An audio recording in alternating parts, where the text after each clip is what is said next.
pag pamati it word of God sa dayang hapon. So aton nga next nga manugwali isa man ka alagad ni Dios, isa ka pastor sa MBBA Makato. Pangabayan naton si Pastor Florfer Tiagan sa pagdagayt mensahe about. Amen.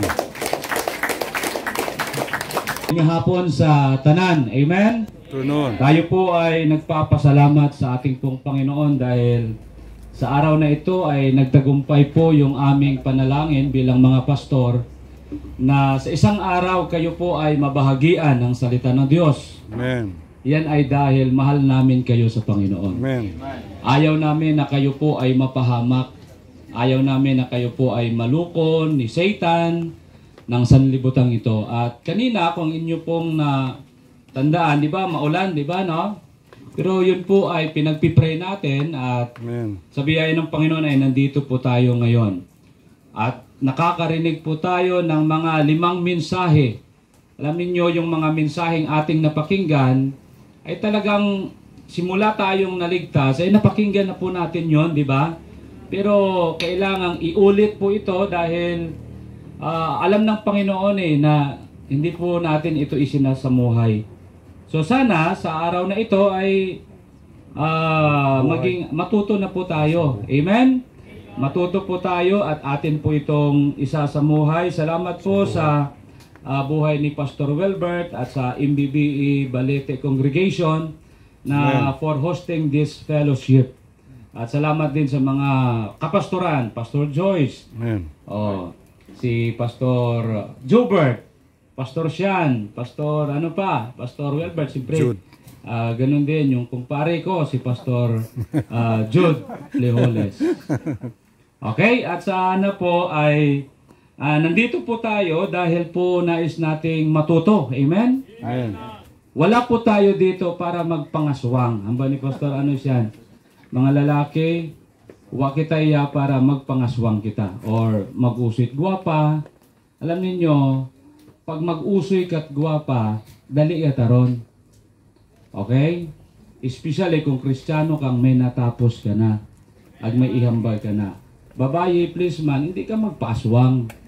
Okay? So, yun po yung isa sa dapat po nating tandaan. Dito po tayo matuto ng salita ng Diyos kasi sabi ng Bible, my people are destroyed for lack of knowledge. So, nais namin kayo po ay mabigyan ng kaalaman na galing po sa salita ng Diyos. Dahil next week ay pasukan na, tama?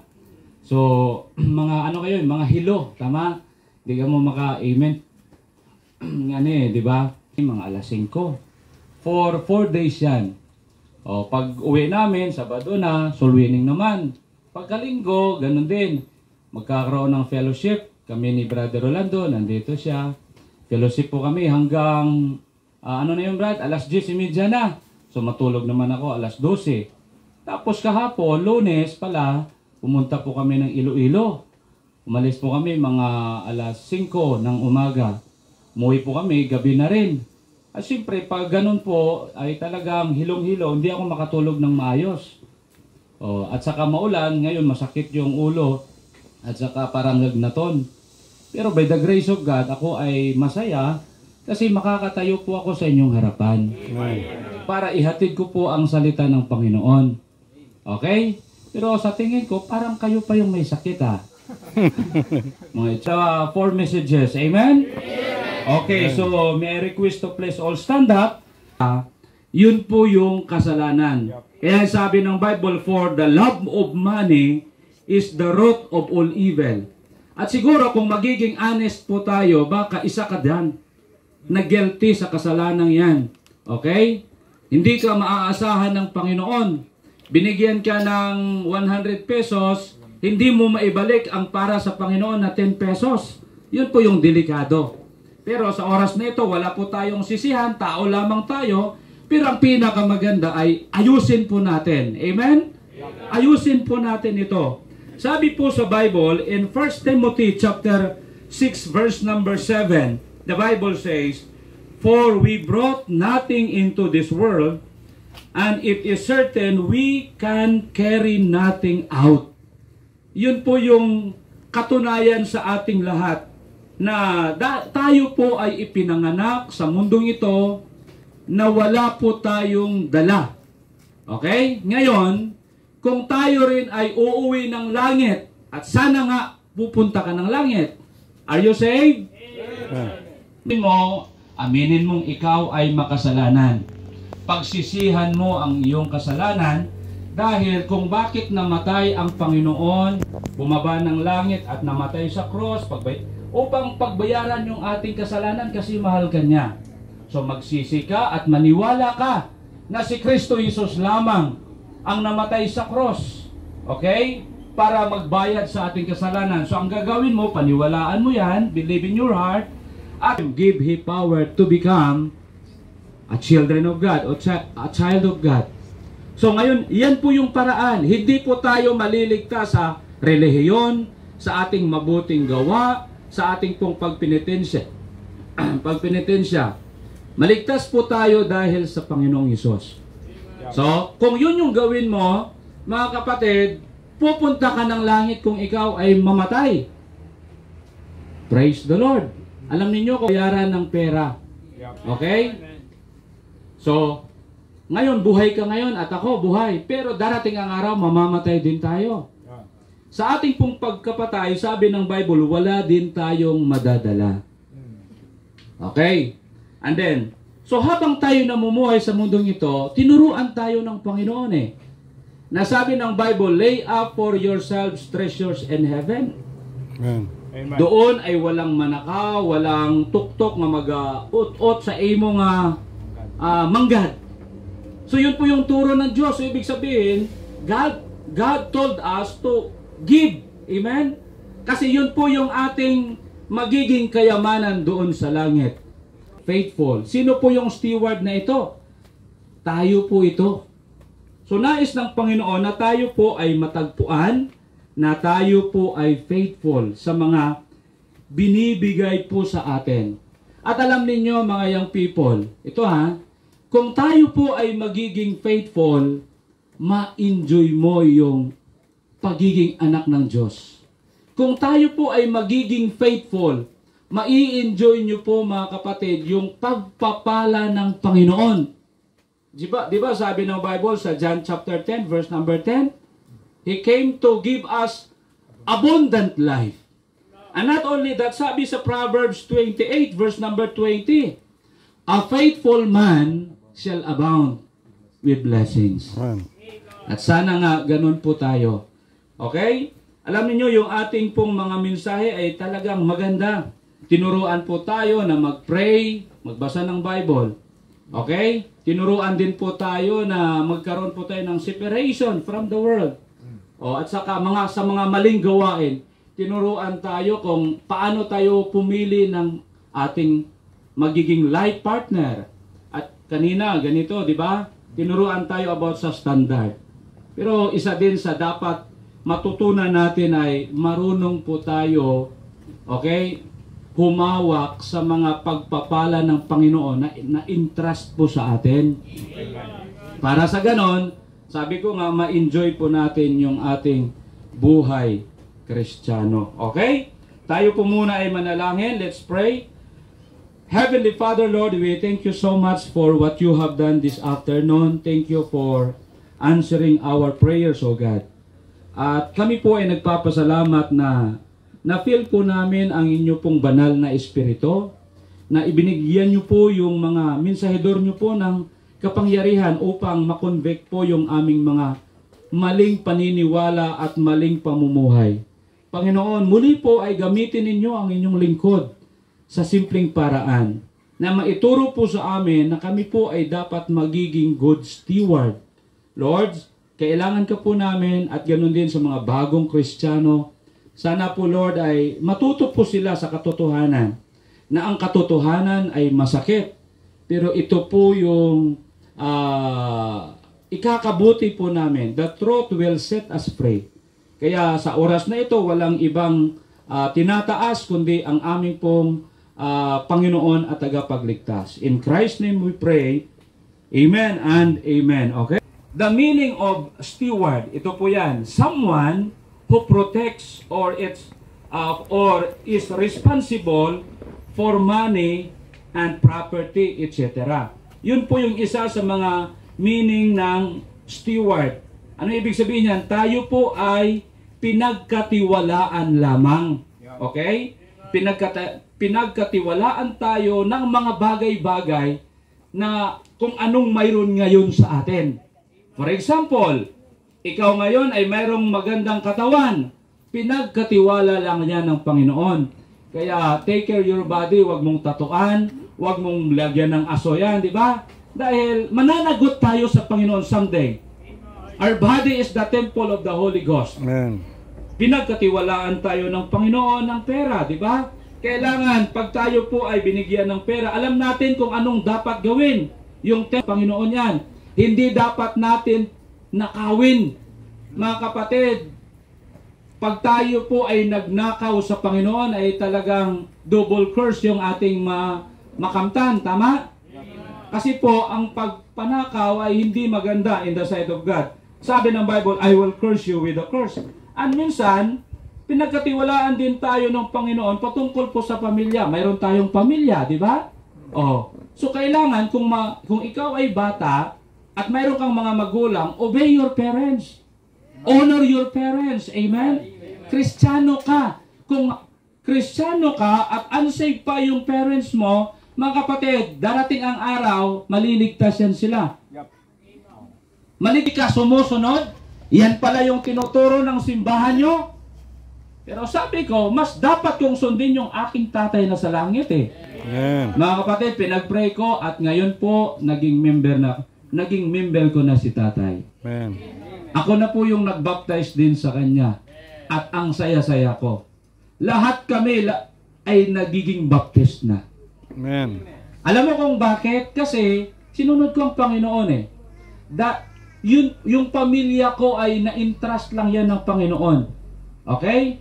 Habang may pagkakataon pa, habang hindi pa kinuha ng Panginoon, yung nanay natin at ang ating tatay, dapat igalang na po natin sila. Amen. Dahil darating ang araw, mawawala yan sila sa atin.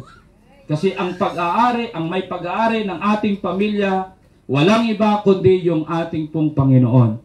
Amen? Ngayon din, kung ikaw ay mayroong trabaho, dapat mga young people, okay? Hindi dapat sagabal yung trabaho mo sa iyong paglilingkod sa Diyos. Sabi na isang young people sa akin, Pastor, ako po ngayon ay magtatrabaho na. At sabi niya, doon ako sa Boracay. Sabi ko sa kanya, be sure lang na yung trabaho yan, galing sa Diyos yan. At alam mo kung paano natin ma-determine na yan ay galing sa Diyos. Kung araw ng linggo ay pwede kang makapagsimba, answered prayer yan. Pero kung sa araw ng linggo, hindi ka makasimba, sigurado, galing kay Satanas yan.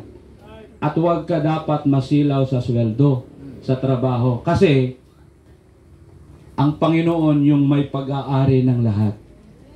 Yun po yung tatandaan po natin. Another meaning of steward, a person whose job is to manage the land of another person.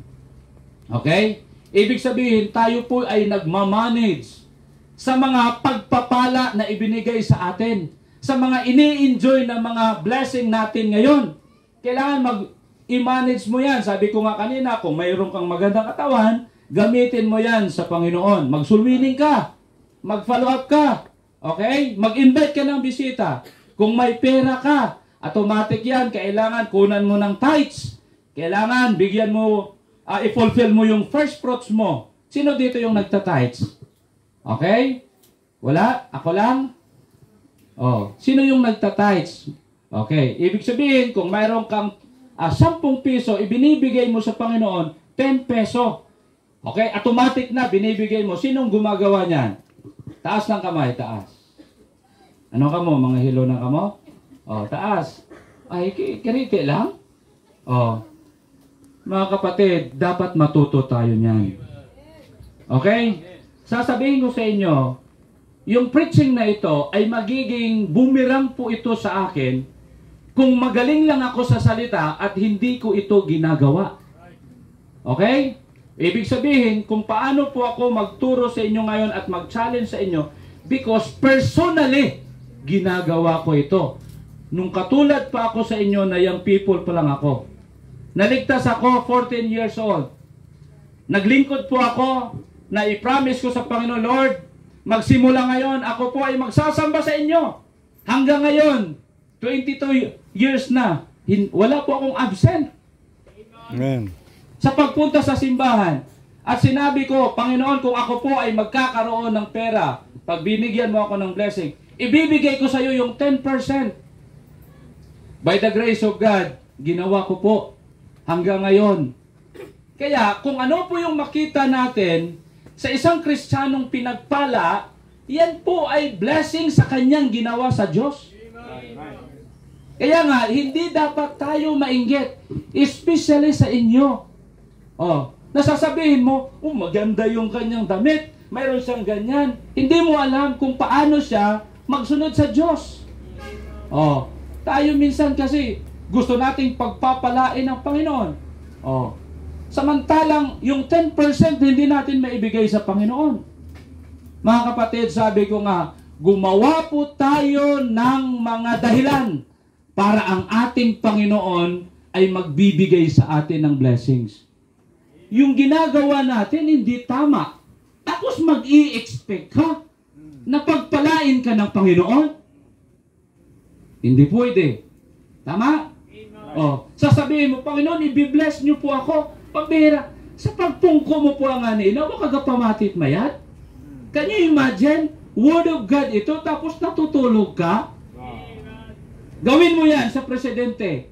Gawin mo yan sa sisyon ng kahit sa mayor. Mga kapatid, binastos doon. Masakit to, pero yan po yung totoo.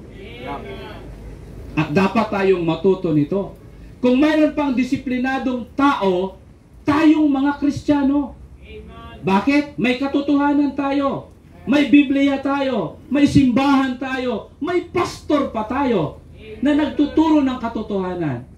Minsan yung buhay natin ay parang unbeliever din. Walang pagbabago. Hindi dapat ganyan. Mga kapatid, tatandaan po natin, pag hindi tayo marunong mag-manage sa mga ipinagkatiwala ng Panginoon sa atin, pwedeng kukunin ng Panginoon yan. God is not a respecter of person. Iiyak ka lang at sasabihin mo, sayang, hindi ko nagawa. Sayang, tumanda na ako pero walang blessings. Samantala, yung aking kasama, huli pa yan, pero ngayon pinagpala na ng Diyos. Sayang. Alam mo kung bakit sayang? Hindi ka namuhay ng tama. Hindi ka nagiging good steward. So sa hapong ito, hindi ko po kayo kundi ang salita ng Panginoon ay nais mangusap sa atin na dapat ayusin po natin. Alam mo, kung mayroon pong mag-testimony na ako po'y pinagpala like sa MBBA, doon sa Santa Ana, katulad din sila sa atin, sa inyo. Ordinaryong mga young people lang nag-aaral sa college.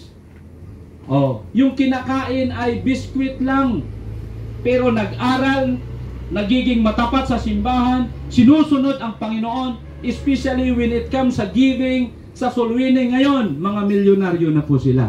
Mga kapatid, ito po ay binabanggit natin upang magiging encouragement po sa atin na kung mangyari yan sa kanila, mangyari din sa atin. Naniniwala ba tayo niyan? Amen? So ating pong makita kung bakit parang gabulol ako, medyo untat hambal. Yun pala, pag may sakit ka sa puso, parang nag-uutod imong hambal. Pero salamat, at least kung mamatay man ako, gawali ako. Pero masaklap, mamatay ka, nagkakatugog ka habang gawali, delikato. Okay? So, yun po yung nais ng Diyos. God want us to be faithful as His Son. God want us to be faithful as His servant, as His soldiers, as His saints, as His soul winners, as His sowers. At saka, God want us to be faithful as His steward. Alam natin na God, ang Panginoon po ay nag-entrust po sa atin. Alam po natin ito, palagi napapakinggan. Okay? At alam kong tinuturo ito ng ating pong mga pastor. Binigyan po tayo ng time. Alam po natin yan. So yung time natin, precious yan. Hindi mabili ng pera yan. Okay? So binigay ng Panginoon sa atin. Pupariho. Okay? God entrust us talent. Pero ang tanong, ang talent ba natin ay pinapagamit natin sa Diyos?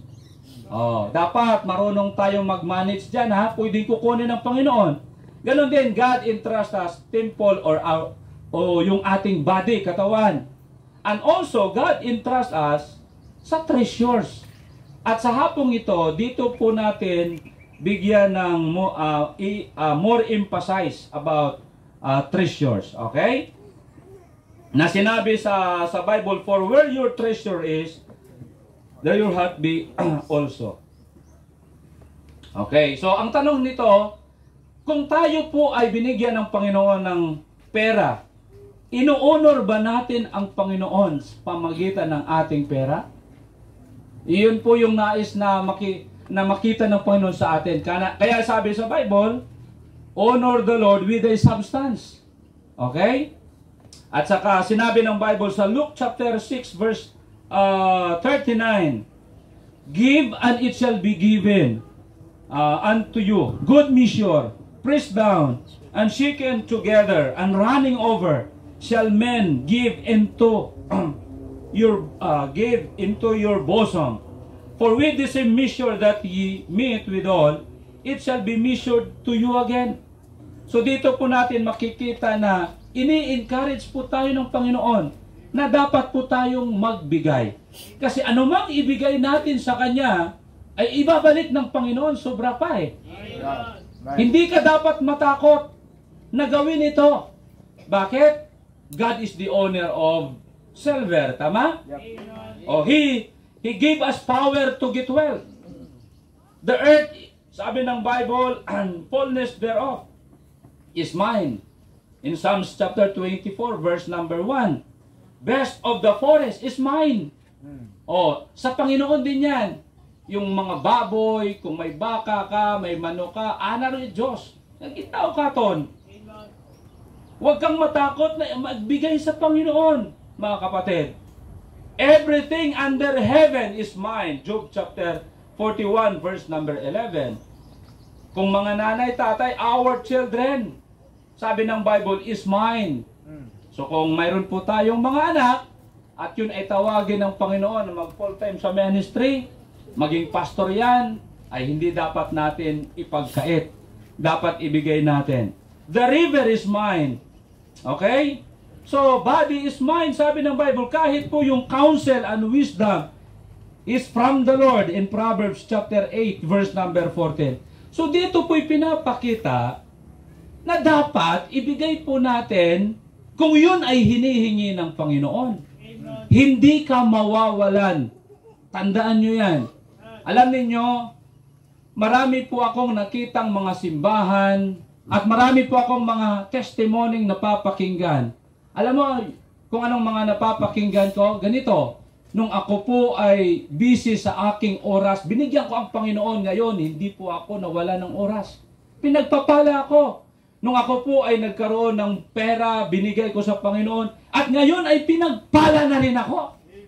Pero yung mapapakinggan din minsan, alam ninyo kung bakit naging miserable yung buhay ko, napreso ako, at ganito nangyari, nagka-cancer ako, at parang mamatay ako. Kasi, pinagnakawan ko ang Panginoon. Kasi, hindi ko binigyan ng oras ang Panginoon. Hindi dapat ganon. Okay? Ang giving mo, mga kapatid, giving is a privilege. Na kung saan, i-grab po natin ito. Habang may pagkakataon pa. Magbigay po tayo. Sabi po sa Proverbs chapter 3, my son, forget not my law. Let thine heart keep my commandments. Ano yung mga isa sa law ng Panginoon, batas ng Panginoon, utos ng Panginoon? Honor the Lord with a substance and with the first fruit of all then increase. So shall thy barns be filled with plenty, and thy presses shall burst out with new wine. Sa Luke 6:38, kung magbigay ka sa Panginoon, bibigyan ka rin niya, sobra pa. Dito naman, kung tayo po ay nagbigay sa Panginoon, na honor siya sa ating binigay, yung ating pong barns ay ma-filled. Ibig sabihin, walang pagkaputo. Pag siya ka-Kristiyano, nagiging maalwan sa Diyos. Hindi ka maputo. Amen. Nakakalungkot minsan, okay? Parang hindi tayo saved. Parang hindi tayo binago ng Panginoon. Dati, madamo tayo. Nung tayo po ay naging Kristiyano, mas lalong madamo tayo. Switik magit kita. Oh, mayad kita magbudol-budol sa Ginoo. Di pagbudol-budola ro Diyos.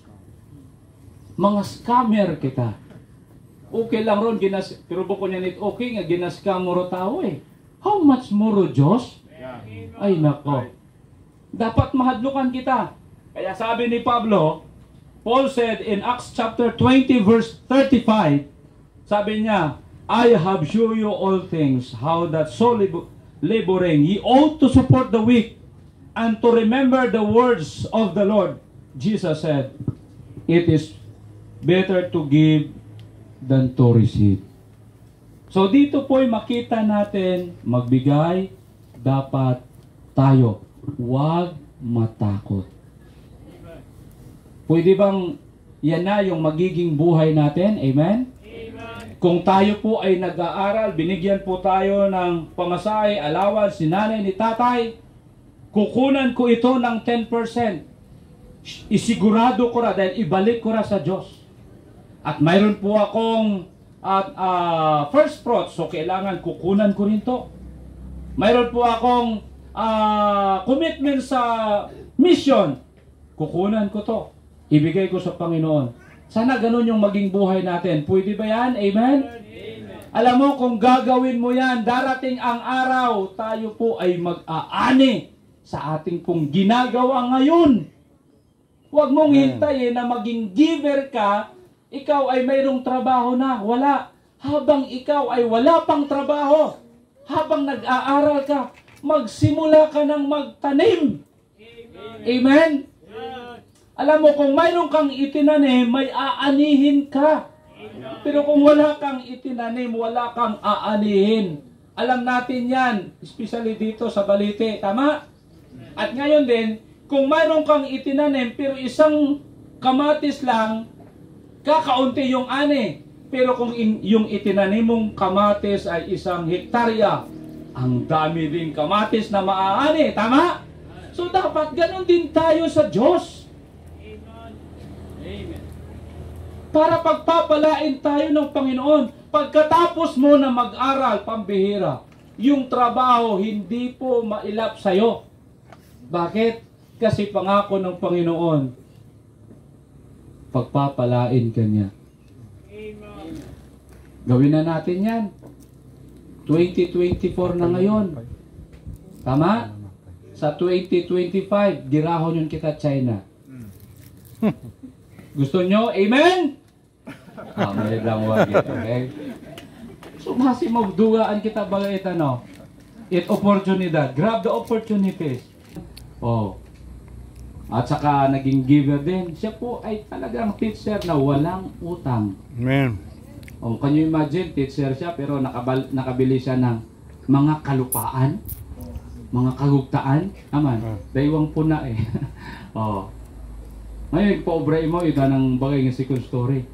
Wala na ginaisip ng mga ila-ila o ano. Teacher na siya, ha? Pero dahil siyempre, asawa, blessing doon, gaabot niya taron, tama? Right. Kamu masyado sigurista, hara. Tandaan ko ra si sister nga ra. Sigurista ka. Oh. Alam mo, why mo giisip? May umagto ka ng gwapong lalaki. Matapat nga lalaki. Ay, siyempre, kung ikaw ay makakita at gwapo, mga bayi, di ka maglaway-laway. Di ba? Kung makita mo rin lalaki, mingko si Derek Ramsey. Ano si Derek Ramsey? Haron ko no, pinakagwapong laki mo karne, agmaapil eh. Si Derek Ramsey. Aman. Oh, kung laki ko no, pangahan, maapil doon. Pang Oh. So haron. So automatic, nag-ila. Pastor, pwede pa pastor, mag-ila mo. Oo, gusto mo? Oo, ikaw mamaha. Ano mamaha? Depende pa pastor. Pero siyempre, answered prayer, oh, nag-asawa sanda. Pila lang, maging testimony ko. Iya sa amon, by the grace of God, mga young people na mo, ginambal ko, oh, may giving ka, mora. Ay ginatanaw ko anda nga sobre. And by the grace of God, ginagawa nila. Alam niyo kung bakit nangyayari yung simbahan namin, naging gano'n na kami. Gano'n din, ginatuya-tuya man ako. Binubuli din ako. Yung pastor na dyan, pinaalis sila, maging katawa-tawa yan sila. Oh, pero, yung mga member natuto magbigay. So ngayon, nakita ng mga tao, iba na sila, no? Air condition na rin sila. Okay na sila. Bakit? Kasi yung mga member, yung mga membro, pinagpala ng Diyos. Amen. Alam mo kung bakit? Kasi sila po ay sumunod sa Panginoon. Tithes, kanilang first fruit, increase, sacrificially, nagbibigay. So dapat, ganun din sa inyo. Okay lang ba sa inyo na simula ng bata, simulang junior, nandyan ka sa simbahan ninyo. Ganun din yung simbahan mo. College ka na, ganun pa rin yung simbahan mo. Nakatrabaho ka na, ganun din yung simbahan mo. Okay lang kayo mo ron yung membro? Kung okay kayo mo, hindi tama yung puso mo. Okay lang kayo mo ron? May trabaho kang manami pero yung mong simbahan, ganun pa rin? Si Pastor Kawuoy, kung nagiging okay kayo mo, hindi okay ka sa Diyos. Pero kung bawat isa sa atin, tama yung ating puso, uunlad tayo. Uunlad yung ating mga trabaho, kabuhayan. At ganoon din yung ating simbahan, uunlad din mga kapatid. Amen. Ang tanong, okay, imorahay mandaraya. Kaya nga nung si Jesus, pumunta sa kanya, lumapit sa kanya, inakasuhan si Jesus. Nasabi ng mga tao, bakit si Jesus ay lumapit sa taong mandaraya? Bakit siya pumunta doon at nakipag-fellowship? Mga kapatid, at that time din, yun din yung time na na-convert si Zacchaeus. Okay? Tumanggap siya sa Panginoon, lumapit siya, and then, sabi na Zacchaeus, okay, pero inyo nga pag-akusar ka kon, bangod, kung baga kung sa aton, pag gindalahig pa ninyo si Jesus, okay, patunayan ko yan sa inyo, na dahil ako na po ngayon ay saved na, tinanggap ko na si Jesus bilang aking Panginoon tagapagligtas, patunayan ko sa inyo, kung ako man may tinakaw kinyo, ginbuan ko kamo, okay?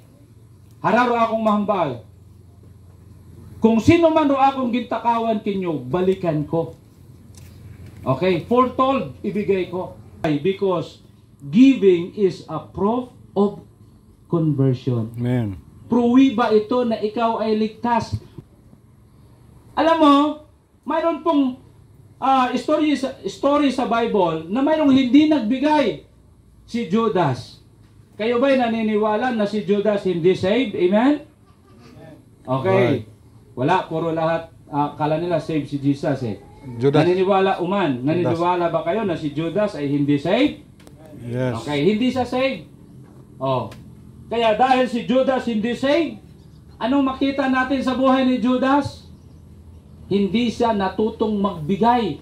In fact, anong ginawa niya? Nagiging budol-budol pimaw. Oh, naging scammer. Binaligya na si Jesus 30 pieces of silver. So dito po'y nagpapakita na kung ikaw ay ligtas na, hindi sa'yo mahirap magbigay ng iyong increase, ng iyong first fruits, at ng iyong sacrificial giving. Hindi mahirap. Gagawin mo yan. Bakit? Ligtas ka eh. Ano ba dati tayo? Dati tayo po ay makasalanan. Ano ba dati tayo? Tayo po ay kubityos. Oh. Pero tayo po ay nung naligtas na, binago tayo ng Diyos.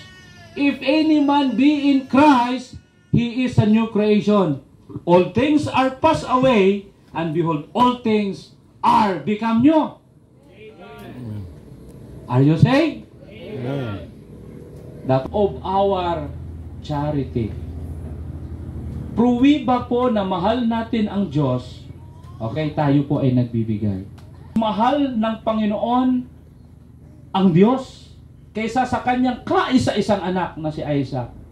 Nung inutusan siya ng Panginoon, Abraham, ibigay mo yan sa akin yung kaisa-isa mong anak. Okay? Ikaw mismo yung magpatay sa anak mo. Ikaw mismo rin uungo sa imong liog sa imong unga. Utututuron mo ang nangagawas dahil ihagad mo ron kakon. Mga kapatid, mahal na mahal ni Abraham yung kanyang kaisa-isang anak. Pero mas mahal pa niya yung kanyang Diyos. Kaya sabi ng Bible, sinunod niya ang Panginoon. Hindi niya ipinagkait yung kanyang precious son. Yung pinakamahalaga niya sa kanya. Oh, sa New Testament, ang dami. Yung si Mary, yung kanyang precious ointment, ibinigay sa Panginoon. Bakit? Kasi mas love niya ang Panginoon eh. Alam mo kung ano yung precious ointment? Equivalent to kung ikaw ay nagatrabaho sa gobyerno 1 month salary. Parang ganon. Okay. Nagapreparar it perfume kasi sa oras nga imawhay kaslon, roharon nga perfume may anaron nga ibuhos. Oh, so ibig sabihin nung ibinigay na niya to kay Jesus, sabi ni Mary, hindi baling hindi ako mag-aasawa. Importante, ang Panginoon ay natuwa sa buhay ko. Nakuha natin? Pero kung Panginoon, simple lang. Very basic nga pagtuunan. Magbigay ka. Ipakita mo na totoo nga, mahal mo ang Panginoon. Ipakita mo na totoo nga, mahal mo yung naglalang ng mundong ito. Ipakita mo na totoo nga, mahal mo yung nagligtas sa'yo. At mapakita mo yan sa pamamagitan ng iyong giving. Okay, ganun din sa inyo. Pag mga babae, nandyan ba kayo? Amen? O mga babae, nandyan pa ba kayo? May gusto ra kakon. Ay kung amo sandaro pangaluyag kimo, nanliligaw. Ikaw karon nagatanaw. Ay kung pareho sa dat gwapo eh. Parehong may pinag-aralan, parehong may trabaho, mabudlayan ka. Pero haralang ron, dali mo masayran kung sino gid rutuod kimo gamahal. Kung nagatao kimo ron it barnats. May pagmamahal yan sa'yo pero maliit lang. Kung may nagatao kimo nga anang itao, max lang nga dulce. Mahal ka rin niya, pero maliit lang yan. Pero yung kanyang ibibigay sa'yo, tobliron, ay talaga, mabahoro anang pagmahal kimo. Moron ka magtanaw. Oh. Mama sa Ginoo doon eh. Di mo pwede yung hambagon, Lord, I love you. Hamba ni Pastor Albert, bigyan nyo ng feelings. Paano ka maghamba? I love you. Karo ka gid maghambag. Kung sa imo nga kabuhi hindi makita, sa pamamagitan ng ating pagsakripisyo nga pagtao is a proof of our condition or kalagayan.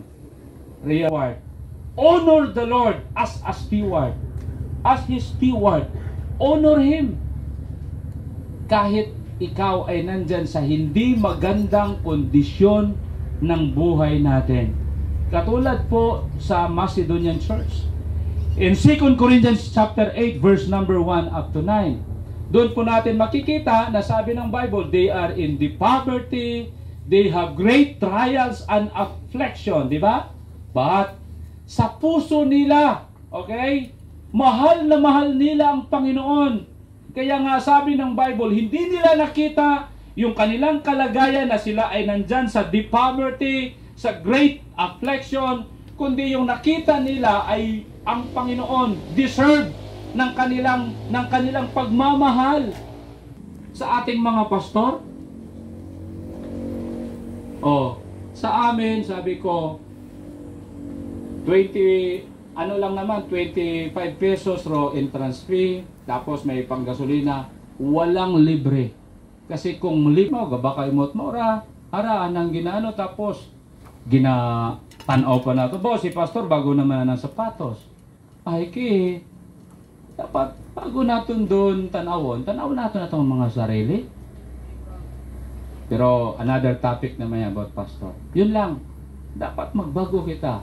Pakita natin nga uwa nakabase sa kondisyon it atong kabuhi nga maging giver kita. Ikaw pareho sa Macedonian Church, may problema ka, may persecution ka, ina ka sa kapobrehon, dapat gagiving ka. Amen. Naintindihan natin. Amen? Confidence or trust. Tingnan po natin. Hindi na po natin basahin ito yung first, di ba? Yung the widow of Sirapat. Isang kain na lang yon, pero ibinigay pa niya sa Panginoon. Bakit? Kasi mayroon siyang pananalig sa Panginoon. Nasabi ng Panginoon, okay, sabi ng pastor, unahin mo ako. Dahil ang Panginoon magbibless din sa iyo. Nagpati. Ang pagpati, naligtasan da sa gutom. 3 years ani uwasan da napatay. Nga kung uwa sanda nagtaowa na naging sunod ro Diyos nga pakaunon si Elijah, sigurado patay gid sanda. Mga kapatid, anong klaseng pagsalig ro imo makaron sa Diyos? Anong klaseng trust or faith nga mayroon ikaw sa Ginoo? Bakal it cellphone. Unaha biro Diyos, pang bakal mo it bugas. Unaha ro Diyos. Kay gapati ka man it tuo. Hindi ka paggutomon ni Diyos. Alam mo, madali lang magsabi niyan pero mahirap gawin. Pero mga mismo ay makapag-testify sa inyo na kung gasalig kita sa Ginoo, tama ro atong kabuhi, di ka gid magutuman. Amen. For many times ina sa makato, uwa ko gingutom ni Diyos. Okay? One time, nagsulwining ako, sabi ko wala akong bigas. May bigas ako pero walang ulam. Pero gusto kong magka-ulam ako.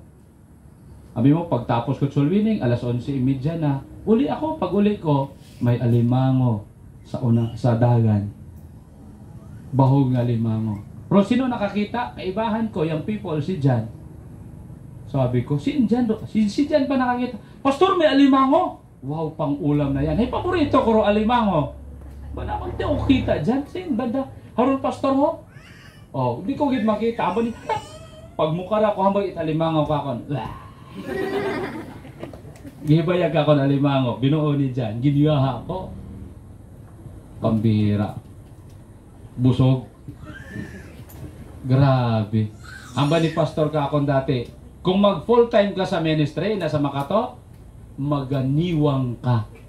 Siyempre, wakot supporter, maganiwang ka. Pero sabi ko, sige pastor, gasalig mo na ako sa Ginoo. Alam mo, ina sa Makato, wakot suwa man. Kasi bugas, dali ka rumimbro, gataot bugas, tigsambaylok, gataot sanda, wakot bugas. Agdo ako sa sambilog na tao. Brother Dudong. Tapos si Brother Dudong, seryoso ron. Mabaw na tao. Brother Dudong, may ginatao ako kay mo. Ano yung mong ginatao, Brad? Hadlok, abi ka hadlokan. Pasok po doon. Pag ko, sige Brad, dahong bilog mo lang ron. Pambira, rusog po. Rosang bilog, kuwang, tunga sa kilo, buka ako ng sugpo. Mukarat haba kung unaton mo. Haba. Anang mataming ko flashlight. Kabaho. Daywang bilog. Tapos asawa kami ni Mang Mursila ko to, bagong asawa kami. Tapos ay gamay may sugpo ako, daywang bilog sugpo. Ay amon niya kaldero, may isot ma lang. ginyaha ko, gimbutan ko sa kaldero sa bilog, puno gero kaldero, bahog eh. Pero sa bilog na sugpo, wa man ako to itano, ref. Oh. Ay, hindi mabutang sa kaldero, pinila ko. Siyempre di mag-igo eh. Yaw, busog naman kami. One time, kami bugas, wapagid kami suga. What problema? Salig sa Ginoo nga, God will provide. Oh, gaagiro tracking, pagkaagi tracking, ang tracking. Samad ng makina i-tracking. Ang anangan ba na da? Pastor, pwede, ay wala lang namon among gamit iya sa inyong simbahan. Ang banako naman, anong? Ay nasamaran abi kami. Pastor, ay pwede. Ako pwede, what problema? Pero ang banana, Pastor, alam, Pastor, pang tao ba na? Hindi na. Inaman man ako gabantay, gali karon ina na inyong gamit Tapos pag mukara, pag ambag kong hindi, nadumduman ko, wag galit bugas, wag galit mitsuga. Asawa kami ni Mang Rosila, bago lang to. Tapos sabi, patay ka to, siguro answered prayer to. Nganangan, bumalik pag idro bayi. Banana, Pastor, pwede, batunon mo lang na Pastor. Ako pa hindi na ma'am, okay na, hindi na. Pero aliman ako, nangamukaraw ta. Pagambag ko, hindi, aba na, Pastor, nga ni inaon sa imong alimang. Ayaw na galit. Sumangkagat ko ako. Alam mo, kung magsalig ka sa Ginoo, tandaan natin, hindi ka pagkulangon ni Diyos. Amen. Bakit? Pangako niya yan eh. Pangako ng Panginoon yan. Ito pa. Okay? Siguro it is to become a good steward. Amen. Honor God. Amen? Because giving is a proof of our conversion. Giving is a proof of our charity. We give because we trust God. Proof of our conversion. And then, giving is a proof of our contentment. Pag-giving, ito po ay pruweba na ikaw ay may pagkakontento sa imong kabuhi. Di ba nga? Alam mo, kung Kristiyano ka, nga uwa ka it pagkontento, ibig sabihin karon bukod biblical imong kabuhi. Godliness with contentment is great gain. Alam mo kung bakit maging kontento ka? Kasi sabi ng Bible, we brought nothing into this world, di ba? At sabi din ng Bible, babalik din tayo na walang dala. Ngayon, hindi ka pa ba magiging kontento na ikaw ngayon ay ligtas na? Amen? Hindi ka pa ba matutong maging kontento na yung langit ay iyo na yon? Hindi ka pa maging kontento na sabi ng Bible, mayroon ka ng eternal life? Pambihira. Kung Kristiyano ka nga uwait contentment, basi hindi ka ligtas. Dahil ako'y naniniwala, yung mga Kristiyanong namuhay ng tama, yung godly na Kristiyano, sigurado may pagkontento ron sa anang kabuhi. Kat, nagiging kontento ron sanda, mapa-unbeliever man or believers ng Panginoon. Ito si Wamos. Si minyay ni Mau. O wag iti mawan mo nagsika dahil maniwang minya itsura ana pabing buhok kay mingko nang upaw-upaw na nga mahaba niwang pa, pero natuto siya na magiging kontento sa anang pagiging maniwang, sa anang pagiging hipyos ana itsura.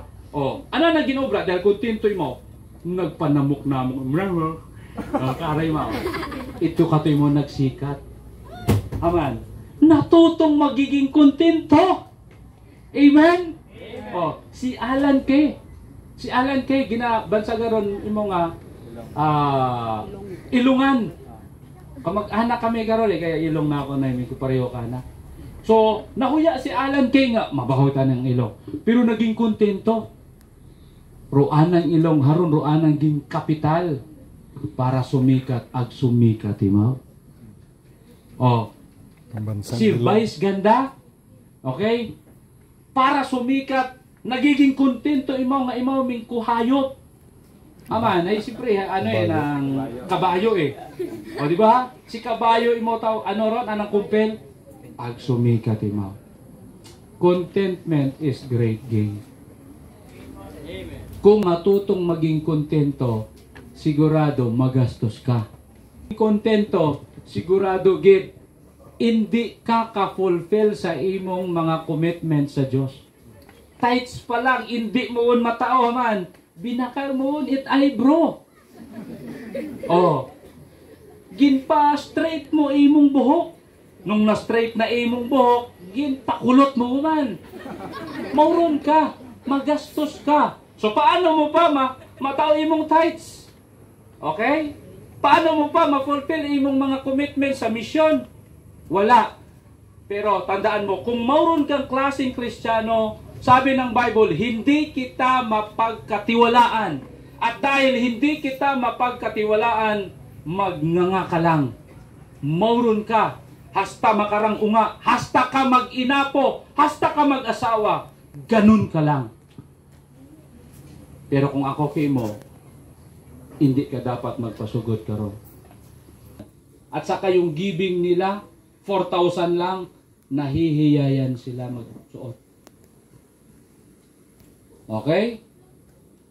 500 lang, nahihiya silang magsuksok. Dapat mauron ikaw. Unahon mo the kingdom of God. Abi mo, dahil ginhimo nanda, gin-bless nanda Ginoo. Magay, ginsumpa it Diyos. Aman. Dahil wa mo ginbuhat tithes o pagpaobra ka ra. Ano ang Bible? If you rob me, I will curse you with a curse. Remedy, resolution, bring ye all the tithes into the storehouse. So sabi ng pastor, kung ilan yung halaga ng bahay, kunan mo ng tithes. Gin-compute niya, kinuna niya ng tithes. Gintaon na naro tithes. Bo, pagtaon na sa ng tithes, naging manami andang pagtulog, nami ro andang nga bagayaman. Wala na ro sumpa it Diyos. Bisan alinon kapat aswang. Okay? Pero kung ro Diyos inaki mo, hindi kapag kanon itaswang. Heavenly Father, Lord, maraming pong salamat sa hapong ito. Salamat po, Panginoon, sa mga 5 messages na aking pong napakinggan. At ito lahat po, Panginoon, ay dapat kong sundin. Dahil ako po ay anak na ninyo, Panginoon. Sundin ko ito dahil ito po ay tama. Hindi magiging miserable yung aking buhay kung ito ay aking gagawin. At sa oras din na ito, napakinggan ko po na dapat baguhin ko na yung aking sarili patungkol po sa aking pagbibigay dahil ako po ay ligtas na. Prowiba kasi, Panginoon, ng isang anak ninyo ay hindi po mahirap ang magbigay. Gagawin at gagawin ko to dahil nais kong pagpapalain nyo ako. Young people, ako po ay naniniwala. Kung ikaw ngayon ay nakinig lang sa salita ng Panginoon, sa 5 mensahe, I believe, kinonvict ka na ng banal na espiritu. At pasalamatan mo yan. Dahil yung mga mensaheng yan, hindi mo yan mapapakinggan doon sa eskwelahan o kung saan man. Dito lang sa simbahang ito. Sa ngayon lang yan. Kaya, uuwi dapat tayo na magiging grateful sa pagpapalang ating napakinggan. Uuwi tayo na mayroon pong pag-asa na magbago na tayo dahil nandito tayo sa Panginoon.